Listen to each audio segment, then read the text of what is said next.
बिस्मिल्लाहिर्रहमानिर्रहीम। अस्सलाम वालेकुम। Last part of English Urdu grammar. इससे पहले 3 पार्ट हो चुके हैं इंग्लिश उर्दू ग्रामर के, जो कि आलमोस्ट एक घंटा, कुछ 1 घंटा 20 मिनट का और कुछ आधे घंटे का। हम कभी आपने सोचा कि हम मूवीज़ देखते हैं तो वो 3 घंटे की मूवी फुल कंसंट्रेट के साथ और बिना बोर हुए बैठे। बोरिंग मूवी भी अगर आप सिनेमा में देखने चले जाए ना, तो वो बोरिंग से बोरिंग तरीन मूवी भी ना, वो 3 घंटे मुसलसल बैठ के और फिर देख के फिर बाहर निकलते हैं और एक ही चेयर पे कंटिन्यूसली बैठे रहते हैं, तो वो देखी जाती है। लेकिन ये वही अगर लेक्चर कोई सुनना हो तो वो 10 मिनट का हो, 5 मिनट का हो, बड़ा मुश्किल हो जाता है सुनना या देखना आधे घंटे का, घंटे का। तो ऐसा क्यों होता है? क्योंकि इंटरेस्ट नहीं आता हमारा लेक्चर सुनने में। हमें लगता है कि जो एजुकेशन है वो बहुत बोरिंग चीज़ है, और उसे जितने भी इंटरेस्ट है कोई भी टीचर पढ़ा ले तो वो हम इंटरेस्ट डेवलप नहीं कर पाते। तो ये सिर्फ़ और सिर्फ माइंड की गेम होती है। मैं अगर पर्सनली, क्योंकि ये छोटा सा वो टॉपिक है तो वो जल्दी हो जाएगा, इसलिए मैंने सोचा कि आज क्यों ना कुछ शेयरिंग की जाए। मैं पर्सनली एक वक्त था कि जब मैं 3 मूवीज़ एक साथ एक ही सिटिंग में देखती होती थी। 9 घंटे मेरा रिकॉर्ड है कि मैं डेली बेसिस पे, जो गर्मियों की छुट्टियां होती थी ना, स्कूल लाइफ में होती थी, तो वो पूरा दिन मुझे बस एक ही काम होता था, मूवीज़ देखने। एक ख़त्म होती थी तो दूसरी ख़त्म होती थी तो तीसरी, मतलब कंटिन्यूसली 9 घंटे मैंने 3 मूवीज़ एक साथ देखी हैं। और उस टाइम पे 3 घंटे की ही मूवी होती थी। अब तो 1.5 घंटे की, 2 घंटे की मूवीज़ भी होती हैं, और उसमें सॉन्ग्स भी मुश्किल 1-2 मिनट के होते हैं। पहले 5-5 मिनट के सॉन्ग्स होते थे, तो वो मैं कंटिन्यूसली बैठ के देख लेती थी। क्योंकि इंटरेस्ट होता था ना उसमें, मूवीज़ में। अब नहीं देखी जाती वैसे मुझसे, क्योंकि अब इंटरेस्ट नहीं रहा मूवीज़ में। हालांकि मैं अभी भी देखती हूँ। मेरी एक ही हॉबी, 2 ही हॉबीज़ हैं, एक पढ़ना पढ़ाना और दूसरा मूवीज़ देखना या घूमना फिरना। तो खैर, कहने का मकसद ये है कि मूवीज़ में हम जिस तरह इंटरेस्ट डेवलप कर लेते हैं, हालांकि बहुत बोरिंग मूवीज़ भी ना, आपने कभी फोकस किया है कि बोरिंग तरीन मूवी भी होती है तो भी आप पूरी देखते हैं? क्योंकि वो उसमें थोड़ा सा सस्पेंस होता है, कुछ उसमें हमारे इंटरेस्ट की चीज़ होती हैं, कुछ हमारे जो माइंड में ख्यालात चल रहे होते हैं उससे रिलेटेड चीज़ होती हैं, या हमारी लाइफ में जो चीज़ें चल रही होती हैं उससे रिलेटेड होती हैं। तो इस वजह से हम देख लेते हैं। लेकिन वही अगर माइंड को थोड़ा सा चेंज किया जाए, जैसे कि मैंने चेंज किया, तो एक वक्त ऐसा भी आया कि मैंने 9 घंटे का लेक्चर सुना। एक ही सिटिंग में बेशक नहीं सुना, लेकिन सुना ज़रूर, पूरा लेक्चर वो देखा।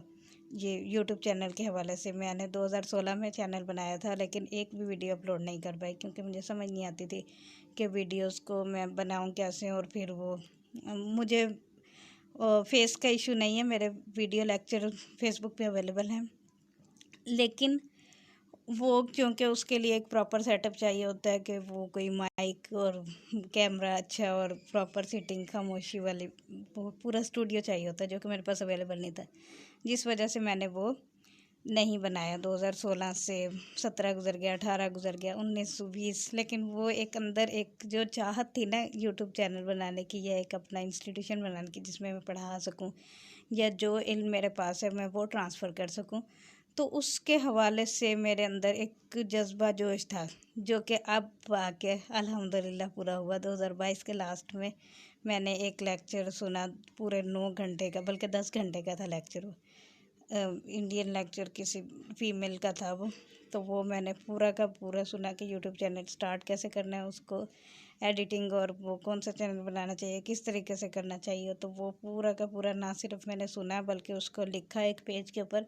और लिखने के बाद फिर उस पूरे 9-10 घंटे में उस फीमेल ने, अल्लाह उसका भला करे, तो उसने एक बहुत अच्छी बात की। उसने कहा, आपने जो भी करना है ना, तो आप सोचे नहीं, बस कर लें। करने से क्या होगा, ज़्यादा से ज़्यादा आपको पहली दफ़ा हो सकता है गलत हो जाए, दूसरी दफ़ा गलत हो जाए, तीसरी दफ़ा आपको खुद ब खुद समझ आने शुरू हो जाएगी।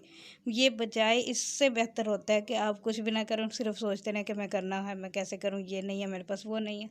तो अब मैं विदाउट एनी सोर्सेज, मेरे पास इस वक्त माइक भी नहीं है, इसी वजह से मेरे लेक्चर की आवाज़ भी कम होती है, और सिर्फ एक जस्ट स्क्रीन रिकॉर्डर में यूज़ करती हूँ अपने इसी मोबाइल के ऊपर, और यहीं पर ही मैं एडिटिंग करती हूँ और इसी में ही मैं वो यूट्यूब चैनल पे अपलोड कर देती हूँ। और चैनल मैनेजमेंट भी मैंने बहुत सारी वीडियो से सीखी है, यूट्यूब से ही सीख कर यूट्यूब पर ही मैं चैनल बना रही हूँ। और अब अल्हम्दुलिल्लाह मेरा चैनल ग्रो कर रहा है, जो कि 2022 से मैं के लास्ट से मैं वीडियोस अपलोड करना शुरू हुई हूँ। लेकिन मेरे व्यूज़ नहीं आ रहे थे, 2, 3, 10, 15, मैक्सिमम 35 तक होते थे, और अब 3500 तक पहुँच चुके हैं अल्हम्दुलिल्लाह। ये कुछ ही दिनों में, ये इस रमज़ान में मैंने स्टार्ट की थी। तो वो कंटिन्यूसली कंसिस्टेंसी जो है वो बहुत ज़रूरी होती है किसी भी चीज़ में सक्सेस हासिल करने के लिए, ना सिर्फ यूट्यूब चैनल के लिए बल्कि आप किसी भी जॉब की तैयारी कर रहे हैं। अगर आप ये मेरा लेक्चर सुन रहे हैं ग्रामर वाला, तो इट मीन्स कि आप किसी न किसी कम्पिटिटिव एग्ज़ाम की तैयारी कर रहे हैं, क्योंकि कम्पिटिटिव एग्ज़ाम के लिए ग्रामर जो है वो बहुत ज़्यादा इंपॉर्टेंस रखती है, चाहे वो इंग्लिश ग्रामर है या फिर उर्दू ग्रामर है। स्पेसिफिकली PMS के स्टूडेंट्स के लिए या किसी भी क्लास के स्टूडेंट के लिए, आपको बेसिक जब तक आपकी एजुकेशन नहीं होगी तो आप आगे फ्लोरिश नहीं कर पाएंगे। और बेसिक्स के लिए बेहतरीन आपको ये एक प्लेटफॉर्म मिला है, जो कि मैंने यूट्यूब पे बहुत सर्च किया, तो मुझे एक कंप्लीट कोर्स इंग्लिश ग्रामर का या फिर उर्दू ग्रामर का अभी तक नहीं, मैं सर्च में भी अवेलेबल हो कहीं, लेकिन मेरे सर्च में नहीं आ सका। तो इस वजह से मैंने सोचा कि क्यों ना मैं ये कोशिश करूं। ये बुक किसी और ने लिखी है, मेरी लिखी हुई नहीं है, लेकिन वो ये प्ले स्टोर पे आपको इजीली अवेलेबल मिल जाएगी, इंग्लिश उर्दू ग्रामर के नाम से। और इसमें पूरी कंप्लीट इंग्लिश ग्रामर और इंग्लिश के जो रूल्स हैं ना, ये अगर आप अच्छे तरीके से समझ जाएं तो आपको इंग्लिश के हवाले से कोई भी कभी भी प्रॉब्लम नहीं होगी। जो हम ये सारी चीज़ें वही हैं जो हम बचपन से पढ़ते सुनते आ रहे हैं, लेकिन चूँकि कंपाइल्ड फॉर्म में हमें कहीं पर भी अवेलेबल नहीं होता या फिर हम फोकस करके नहीं पढ़ते, तो इस वजह से हमें लगता है कि हमें इंग्लिश नहीं आती। हालांकि इंग्लिश कोई मुश्किल चीज़ नहीं है, बल्कि इंग्लिश की निस्बत उर्दू मुश्किल चीज़ है। उर्दू के अल्फाज मुश्किल होते हैं ना, जैसे अब हम देखें कि ये मावन फेल, और इंग्लिश में हेल्पिंग वर्ब कितना इजी लगता है हमें। मॉडल ऑक्सिलरी, तो वो इंग्लिश में ऑक्सिलरी वर्ब होते हैं। तो वो क्योंकि हमें बहुत सारी चीज़ें हम इंग्लिश प्रोनाउंसिएशन यूज़ करते रहते हैं रूटीन में, हमें पता नहीं चलता कि हम इंग्लिश बोल रहे होते हैं। लेकिन क्योंकि एक हमारे अंदर कॉन्फिडेंस लेवल लो होता है, तो इस वजह से हमें लगता है कि हम नहीं कर पाएंगे या नहीं बोल सकते। हालांकि इंग्लिश बोलना या इंग्लिश समझना या इंग्लिश को पढ़ना लिखना कोई मुश्किल चीज़ नहीं है। तो खैर चलें, बहुत होगी बातें, अब स्ट्रेट अप अपने टॉपिक पे आते हैं। ये इंग्लिश उर्दू ग्रामर के रूल्स ऑफ ट्रांसलेशन है। इससे पहले एक और लेक्चर हो चुका है, जो कि आप चैनल की प्लेलिस्ट में इंग्लिश उर्दू ग्रामर के नाम से एक प्लेलिस्ट मौजूद है। उसमें आपको from the basic level ABC से लेकर एडवांस लेवल तक कंप्लीट ग्रामर, उसमें tenses, verbs, parts of speech, noun pronoun वगैरह सारी की सारी चीज़ें आपको मिल जाएंगी मेरे उस लेक्चर में। हो सकता है मेरा भी अंदाज़ थोड़ा सा बोरिंग हो, लेकिन अगर आप अपना थोड़ा सा माइंड सेट करें, माइंड चेंज करें कि हमें अपने इंटरेस्ट को सिर्फ उस तरफ लेके जाना है जहाँ पर हमें कुछ ना कुछ फ़ायदा हो। बेशक नो डाउट कि मूवी देखने से भी हमें कुछ ना कुछ फ़ायदा हो जाता है, लेकिन एक लेसन एक मूवी में मिलता है। वही अगर आप कोई एक लेक्चर, ज़रूरी नहीं है कि सिर्फ मेरा, आप किसी का भी कोई भी लेक्चर सुने, लेकिन अगर आप सॉरी इंटरेस्ट और तवज्जो और फोकस के साथ सुने तो आपको बहुत ज़्यादा फ़ायदा होता है। वो एक लेक्चर आपको बहुत सारे लेसन दे जाता है, बनिस्बत उसके कि एक मूवी देखने के बाद आप एक लेसन को ही हासिल करें। वो भी बहुत सारे लोग लेसन भी हासिल नहीं करते, बस सिर्फ एंटरटेनमेंट के लिए मूवी देख लेते हैं।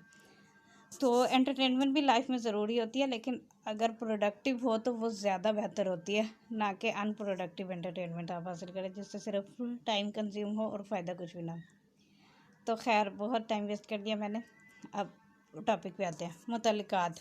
अब तक हम फ़ेल, फ़ाइल, मावन फ़ेल और मॉडल और ऑक्सिलरी के तर्जुमा पर गौर कर रहे थे। भाई ये कुछ मुतल्लिकात, फ़ेल वगैरह के अल्फाज पर मालूमात हासिल करते हैं। रूल नंबर 1, अंग्रेज़ी का एक लफ्ज़ है फॉर सेक या फिर फॉर सेक्स, इसका तर्जुमा होता है के लिए या की खातिर। मिसालें देखते हैं। I sold everything for the sake of buying home, मैंने घर खरीदने के लिए सब कुछ बेच डाला। I sold everything for buying home's sake, दोनों का तर्जुमा सेम होगा। रूल नंबर 2, उर्दू के जुमले में कुछ इजाफी अल्फाज का इस्तेमाल होता है। इनमें से एक लफ्ज़ है यूं ही, इसके लिए दर्जे अल्फाज इस्तेमाल होते हैं।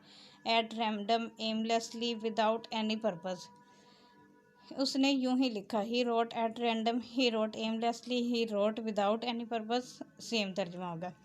अच्छा जी, आगे रूल नंबर 3 है के लिए विद अ व्यू टू का लफ्ज़ इस्तेमाल किया जाता है। He went with a view to seeing his child, ओ वो अपने बच्चों के देखने के लिए गया था। I will go with view to buying my books, मैं अपनी किताबें खरीदने के लिए जाऊँगा।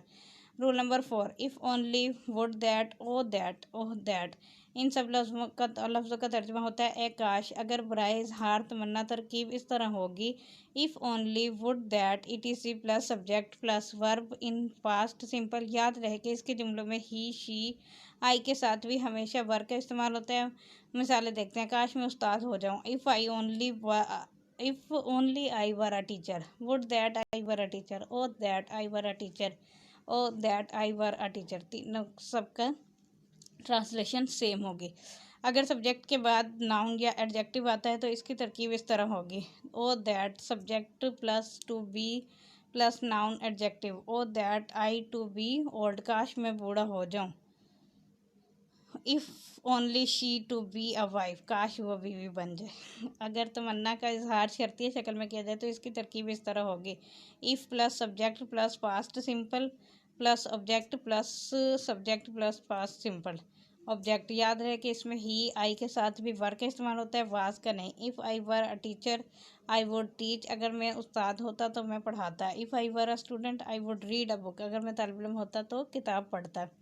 अंग्रेजी के दर्जे अल्फाज को देखिए। As, since, seeing, that, now, that, considering, that, in as much as, इन सब के मायने हैं चूँकि। मिसालें देखिए। As I am poor I could not go to home, चूँकि मैं गरीब हूँ इसलिए मैं घर नहीं जा सकता। Since I am poor I could not go to home. Seeing that I am poor, I could not go to home. Now that I am poor, I could not go to home.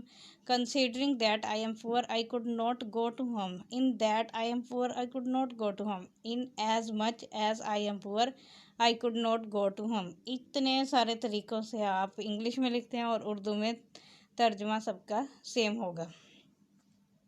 चूँकि वो लड़की है इसलिए इसकी शादी जल्दी हो गई। As he is a girl she got married soon. बाकी सारे आप ये इसको देख लें, स्क्रीनशॉट ले लें और इसको लिखें। लिखने से जो प्रैक्टिस होती है, practice makes a man perfect, because womens are always perfect. याद रहे कि ऐसे जुमलों में आने वाला लफ्ज़ इसलिए के का तर्जुमा नहीं किया जाता। कुछ तो उर्दू में इस तरह की तरकीब इस्तेमाल होती है जिसके लिए अंग्रेजी में दर्जे अल्फाज इस्तेमाल किए जाते हैं। What, with, partly, because of, partly, on account of, partly, owing to. कुछ तो कमज़ोरी और कुछ तो गरीबी की वजह से वो चल नहीं सका। What with weakness and what with poverty he can't walk. Partly because of weakness and partly because of poverty he can't walk. Partly on account of weakness and partly on account of poverty he can't walk. Partly owing to weakness and partly owing to poverty he can't walk. सबका तर्जुमा same है। Rule number 8, once का तर्जुमा होता है एक बार। इसके दोनों जुमलों में फ्यूचर और पास्ट का इस्तेमाल नहीं होता। मिसालें देखते हैं। Once you go to home you get relief. Once you speak you learn. अगर एक बार घर जाओगे तो आराम पाओगे, अगर एक बार बोलोगे तो सीख जाओगे। रूल नंबर 9, अनलेस, इसका तर्जुमा होता है अगर नहीं, जब तक नहीं। मिसालें देखिए। अगर तुम मेहनत नहीं करोगे तो कामयाब नहीं होगे। Unless you work hard you can't success. Unless you read you can't pass, जब तक तुम नहीं पढ़ोगे पास नहीं होगे। Provided that, on condition that, so long as, इन सब का तर्जुमा होता है बशर्ते कि मिसालें देखिए। I can give you this book provided you buy it, मैं तुम्हें ये किताब दे सकता हूँ बशर्ते कि तुम खरीदो। I can give you this book provided that you buy it. I can give you this book on condition that you buy it. I can give you this book so long as you buy it. वो शादी कर सकती है बशर्ते ये कि लड़का पढ़ा लिखा हो। She can get married provided that the boy is educated. She can get married provided that the boy is educated. She can get married on condition that the boy is educated. She can get married so long as the boy is educated. वैसे इस पे एक बात कहने को दिल चाह रहा है। शादी के हवाले से सिर्फ ये नहीं देखना चाहिए कि लड़का पढ़ा लिखा है या नहीं, या फिर लड़की के हवाले से भी कि लड़की पढ़ी लिखी है या नहीं, ये नहीं देखना चाहिए। सेंसिबल इंसान होना चाहिए। वो एक अनपढ़ इंसान भी सेंसिबल हो सकता है और एक पढ़ा लिखा इंसान भी जाहिल हो सकता है। तो जाहिल नहीं होना चाहिए। अनपढ़ और पढ़े लिखे से फ़र्क नहीं पड़ता। बहुत सारे लोग ऐसे हैं जिनके पास डिग्रियाँ मौजूद हैं लेकिन इल्म की कमी है, शऊर की कमी है उनके पास। तो वो डिग्रीज को देखकर शादी नहीं करनी चाहिए, बल्कि इंसान को देख के शादी करनी चाहिए, उसकी मेंटेलिटी को देख के शादी करनी चाहिए कि वो आपके साथ सूट करता है या नहीं करता है। इसी तरह ये बात पेरेंट्स को भी ये चीज़ समझनी चाहिए कि वो शादी करते वक्त ना सिर्फ ये ना देखें कि हमारी लड़की इतना ज़्यादा पढ़ी हुई है तो लड़का भी पढ़ा लिखा होना चाहिए, या अगर लड़का इतना पढ़ा लिखा है तो लड़की भी उतनी ही पढ़ी लिखी होनी चाहिए। एजुकेशन मैटर करती है, लेकिन इस कदर मैटर नहीं करती कि आप सिर्फ डिग्रीज की बेस पर इंसान को तोल लें। डिग्रीज समथिंग एल्स और इंसान जो है उसकी मेंटेलिटी समथिंग एल्स होती। अच्छा खैर चाहे करे या ना करे, करूं या ना करूं, इस तरह के जुमले के तर्जुमे के लिए अंग्रेजी में ये तरकीब इस्तेमाल की जाती है, वेदर और नॉट। मिसालें देखते हैं, मैं किताब पढ़ूं या ना पढ़ूं मैं पास हो जाऊंगा। Whether I read the book or not I will pass. Whether he play or not he has to go home. Even if no matter, इन दोनों लफ्ज़ों का तर्जुमा होता है भले ही क्यों ना। Even if she forget me I will be love हर, वो भले ही मुझे भूल जाए मैं प्यार करता रहूँगा। No matter she forget me I will be love her. अच्छा जी, उर्दू में एक तर्ज ताबीर यह है कि कितना भी, चाहे कितना भी। अंग्रेज़ी में इस तरह का मफ़हूम अदा करने के लिए जुमले की तरकीब इस तरह होगी, verb plus as plus subject plus will plus sentence. Speak as you will I will not answer, तुम कितना भी बोलो मैं जवाब नहीं दूंगा। Cry as she will she can't pass, वो चाहे कितना भी रोए पास नहीं हो सकती। रूल नंबर 14, उर्दू में एक तर्ज ताबीर यह है कि चाहे कुछ भी कहो कुछ भी हो। अंग्रेजी में इस तरह का मफ़हूम अदा करने के लिए जुमले की कई तरकीबें हैं, verb plus what plus subject plus will plus sentence. What ever may happen plus sentence. Come but में सेंटेंस। तुम कुछ भी कहो मैं पैसा नहीं दूंगा। से what you will I will not give money. What ever may happen I will not give money. Come what may I will not give money, चाहे कुछ भी हो मैं जाऊंगा। से what you will I will go. What ever may happen I will go. Come what may I will go. In spite of plus noun, despite plus noun, for all his plus noun. इन सब का तर्जुमा होता है कि रहते हुए के बावजूद। मिसालें देखते हैं, किताब के बावजूद मैंने नहीं पढ़ा। इन spite of the book I didn't read. Despite the book I didn't read. For all the book I didn't read. Rule number 16, Urdu में एक ताबीर इस्तेमाल की जाती है कि जहाँ एक तरफ वहीं दूसरी तरफ। अंग्रेजी में इसके लिए दर्ज अल्फाज आते हैं, while, whereas, while, on the other hand, on the other hand. जहाँ एक तरफ किताब है वहीं दूसरी तरफ कलम है। While on the one hand there is a book, there is a pen, on the other hand while he beats I love, whereas he beats I love. जहाँ एक तरफ वो मारता है वहीं मैं प्यार भी करता है। ये सिर्फ यही एक जुमला है जिसकी वजह से बहुत सारे घर हमारे यहाँ आजकल आबाद हैं, वरना कोई भी घर ना बसे कि जो फौजी मार पीट भी करता है तो प्यार भी तो करता है। खैर पता नहीं अच्छी बात है या नहीं, I can't say anything about it. जिस तरह जैसे, जस्ट एज, इसी तरह जैसे वैसे ही, इन द सेम वे। मिसालें देखते हैं, जिस तरह तुम खाते हो वैसे ही मैं भी खाता हूँ। Just as you eat in the same way I eat. Just as the love is mandatory in the same way the hate is necessary. जिस तरह मोहब्बत ज़रूरी है इसी तरह नफ़रत भी ज़रूरी है। I disagree with the statement, you can agree with it. वैसा ही जैसा, इस मफहूम का अदा करने के लिए अंग्रेज़ी में लफ्ज़ एज आता है। मिसालें देखते हैं, I will do as you tell, मैं वैसा ही करूँगा जैसा आप कहेंगे। शी डज़ आई से हर, वो वैसा ही करती है जैसा मैं कहता हूँ। गोया के, जैसे कि। इसके लिए इफ़, एज और एज दो का लफ्ज़ इस्तेमाल किया जाता है और इसके बाद आने वाले जुमले में पास्ट टेंस और प्लूरल वर्ब का इस्तेमाल होता है। मिसालें देखते हैं, he eats as if he were a bull, he eats as though he were a bull. वो इस तरह खाता है जैसे गोया कि वो बैल हो। वो इस तरह चलती है जैसे कि बिल्ली हो। She works as if he she were a cat, she works as though she were a cat. कुछ मुतल्लिकात फ़ेल के तर्जमे।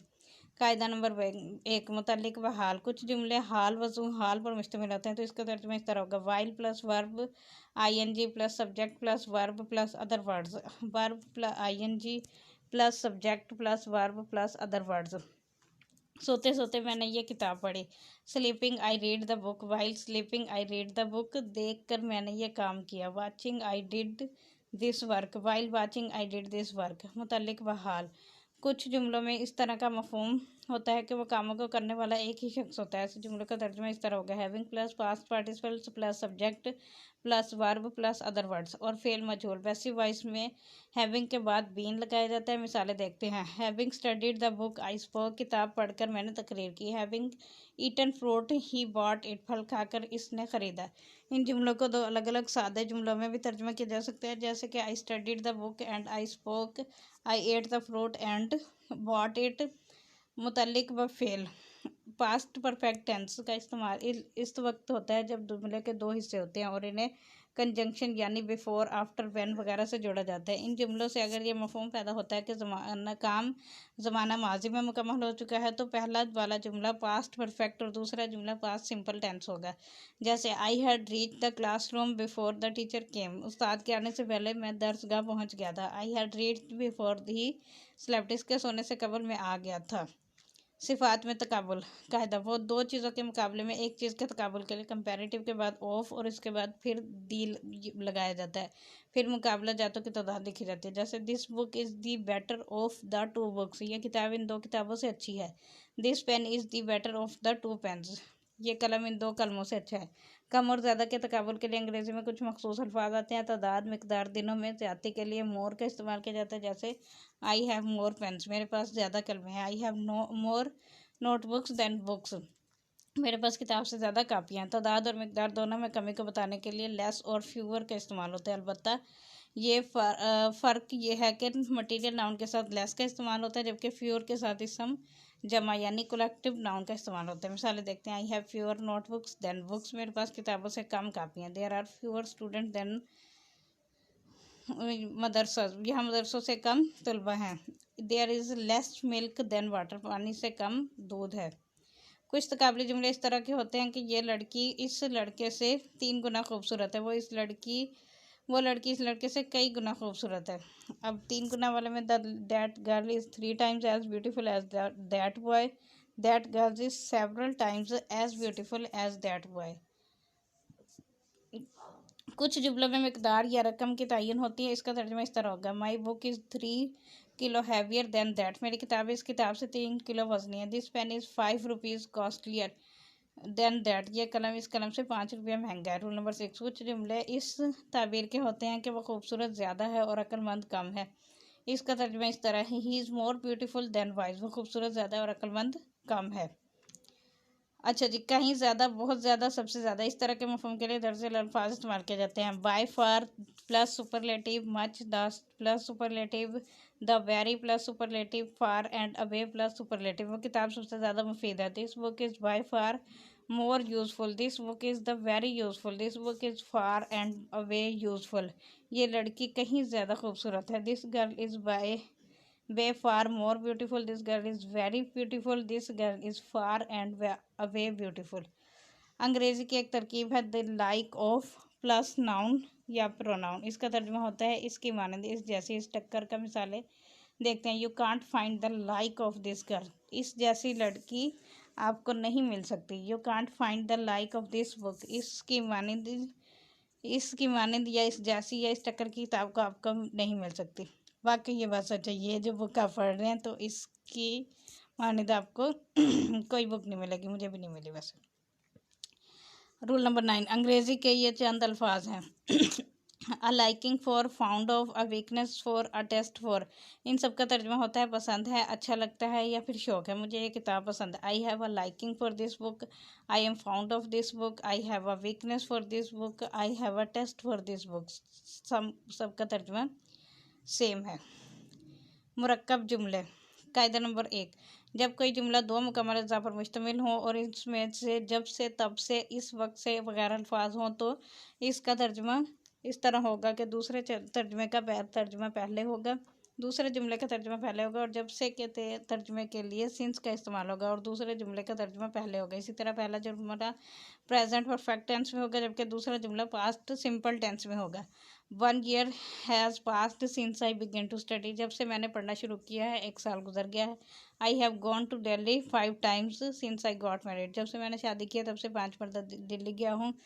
मुरक्कब जुमला में प्रपोजिशन का इस्तेमाल हो और वसीगा शर्त हो तो इसका तर्जुमा भी पहले की तरह होगा, यानी बाद वाले जुमले का पहले और पहले वाले का बाद में, दोनों के बीच में प्रपोजिशन लाया जाएगा। इसी तरह अगर जुमला फ्यूचर टेंस में हो तो दूसरा जुमला प्रेजेंट सिंपल में होगा। जैसे कि he will success when he studies, जब वो पढ़ेगा तब कामयाब होगा। I will not buy clothes until the winter not come, जब तक सर्दी नहीं आएगी तब तक कपड़ा नहीं खरीदूंगा।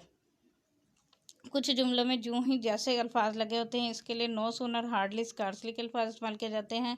जुमले की साख्त इस तरह होती है, no sooner plus helping verb plus subject plus adverb class.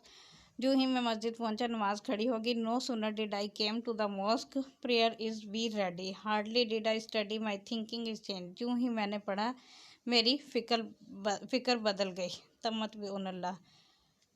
ये इंग्लिश उर्दू आसान ग्रामर कोर्स कंप्लीट हुआ।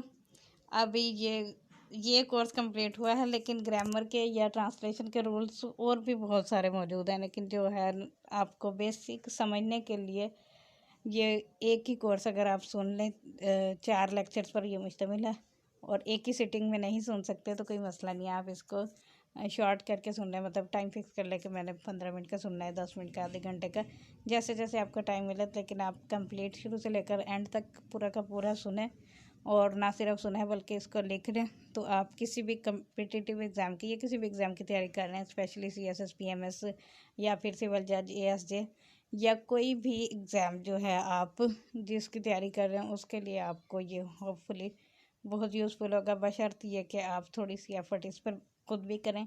मतलब इसको लेक्चर को सुने, समझने की कोशिश करें, और फिर उसको रूल्स को राइट डाउन करते जाए ना। मज़ीद अगर आप इसको पढ़ना चाहते हैं तो पढ़ने के लिए लिंक डिस्क्रिप्शन में मौजूद है, आप वहाँ से इसको पढ़ भी सकते हैं। ये पूरी की पूरी बुक 288 पेजेस पर मुश्तमिल है ये बुक, और आपको अगर नहीं पढ़ सकते इतनी सारी बुक, तो ये तकरीबन 3 घंटों में ये पूरी की पूरी बुक मैंने रिकॉर्ड करके आपकी खिदमत में पेश किया। उम्मीद है इससे आपको बहुत ज़्यादा फ़ायदा होगा। और अगर आपने ये लेक्चर सुना है सारा का सारा, तो thank you so much for listening.